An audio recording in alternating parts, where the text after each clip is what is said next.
প্রিয় শিক্ষার্থীবৃন্দ, আশা করি তোমরা সকলেই ভালো আছো।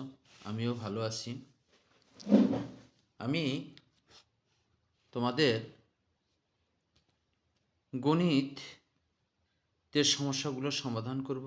অষ্টম শ্রেণীর গণিতের জন্য ক্লাসগুলো আমি নিব। নিয়মিত আমি তোমাদের সাথে থাকব।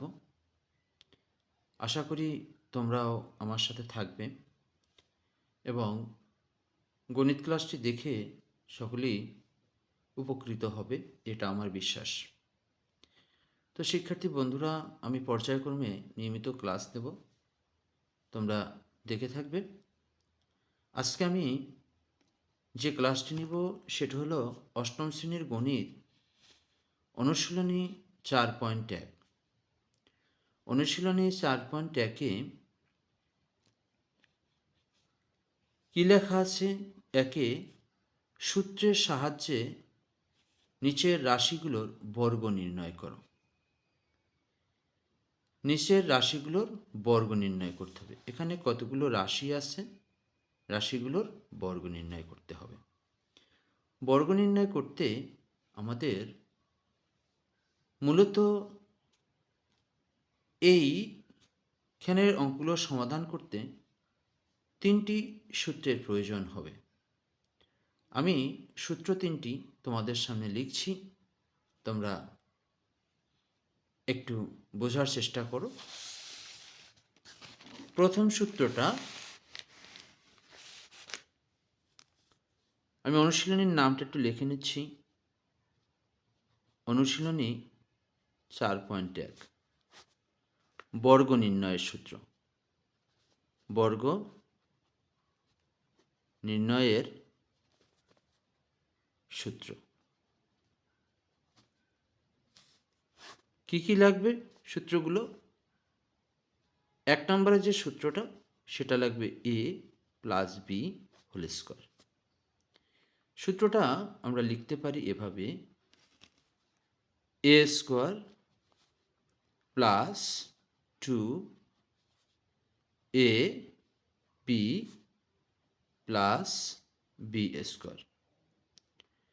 দ্বিতীয় সূত্রটা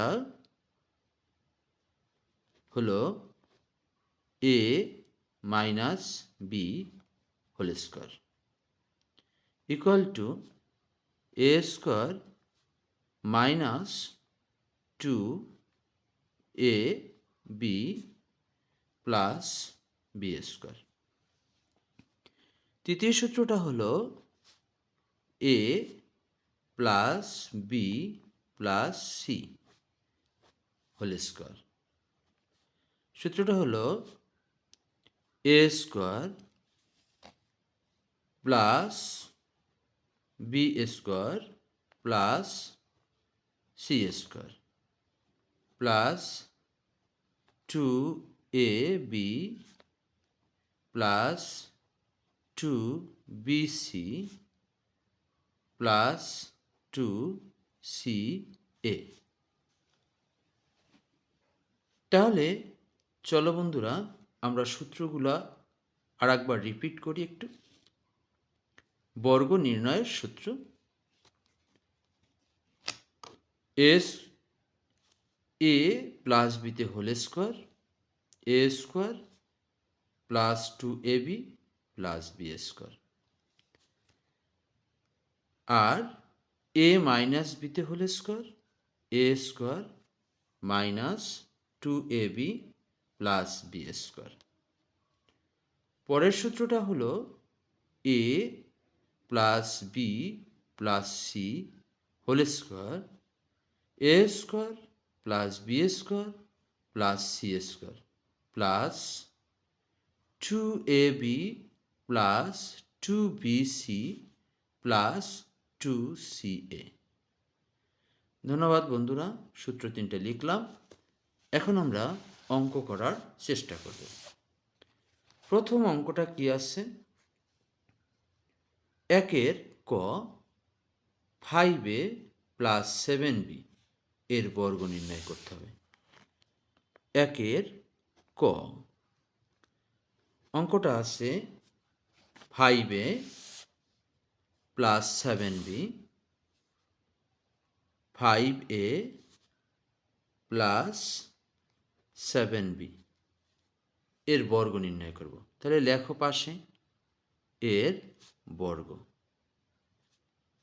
তাহলে অতএব 5a প্লাস 7b বর্গ মানে স্কোয়ার করতে হবে, এই দিলাম হোল স্কোয়ার। তো শিক্ষার্থী বন্ধুরা, যেহেতু এখানে দুইটি পদ, এই রাশিটায় পদ হচ্ছে দুইটা, এই একটা পদ, এই একটা পদ, তাহলে দুই পদ এর বর্গ, তাহলে এই সূত্রটাকে আমরা বিবেচনা করতে পারি। এই সূত্রটা বিবেচনা করতে আমাদের প্রথমে কি হবে, এটাকে আমরা এ কল্পনা করব। কোনটাকে? 5a কে পুরাটাকে এ কল্পনা করব, আর 7b এটাকে বি কল্পনা করব। তাহলে চলো শিক্ষার্থী বন্ধুরা, সূত্রটায় আসছে এ স্কোয়ার, তাহলে এ কল্পনা করছি 5a কে, আমরা 5a লিখলাম। এ সমান 5a, এটাই আবার এ স্কোয়ার।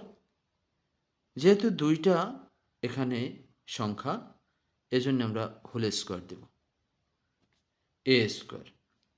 না হলে কি হবে, যদি আমরা এখানে 5a-তে স্কোয়ার দিই, তাহলে স্কোয়ারটা শুধু এর উপরে বুঝাবে, 5কে বুঝাবে না। যার জন্যেই দুটোটায় যেহেতু স্কোয়ার হবে, এজন্য আমরা হোল স্কোয়ার দিলাম, এ স্কোয়ার, তারপর প্লাস 2 সূত্রের 2, তারপর এ মানে 5a, এখানে কোনো চিহ্ন নাই এজন্য গুণ আকারে হবে, ইন্টু দিলাম 5a, তারপর হলো বি কল্পনা করছি আমরা 7b-কে, 7b, পরে আছে প্লাস বি স্কোয়ার, বি মানে 7b, 7b-তে হোল স্কোয়ার দেব। এবার আমরা আসি, একটু ভাঙাই লিখি। এখানে এ স্কোয়ার যদি হয়, এর উপর পাওয়ার হলো 2, এতে বোঝায় এ এখানে 2 বার আছে। সেটা 2 বার কীভাবে? এ গুণন এ। তদ্রূপ 5a-তে এ স্কোয়ার, তার মানে 5a 2 বার আছে গুণ আকারে, 5a ইন্টু 5a, এটা সমান লিখলাম plus 2 into 5a into 7b। তাহলে এটাকে গুণ করে ফেলি, 2 দিয়া যদি আমরা 2 দিয়া 5কে গুণ করি তাহলে 10 হয়, 10 দিয়ে যদি 7কে গুণ করি 70 হবে, লিখলাম আমরা 70। এ এবং বি, তাহলে এ বি মিলে হলো এ বি, প্লাস এই প্লাসটা অনুরূপ কি হলো, 7b 2 বার আছে, 7b ইন্টু 7b, 2 বার কোথায় পেলাম? কারণ এটার উপর এ স্কোয়ার আছে, পাওয়ার 2 থাকার জন্য 2 বার গুণ আকারে। এবার আসি, 5 ইন্টু 5 হয় কত? 25, আর 5 5 গুণে 25 হয়, এ আর এ গুণ করলে হয় এ স্কোয়ার। তো বন্ধুরা, এ গুণন এ স্কোয়ার কেমনে হয়? হ্যাঁ, দেখাচ্ছি তোমাদের। এ গুণন এটা এ স্কোয়ার হবে এ কারণে, যেহেতু এই চলকটার উপর কোনো পাওয়ার নেই, তাই আমরা 1 ধরব। এখানেও অনুরূপ 1 যদি হয় তখন কি হয়, গুণের সময় পাওয়ারগুলো যোগ হয়ে যায়।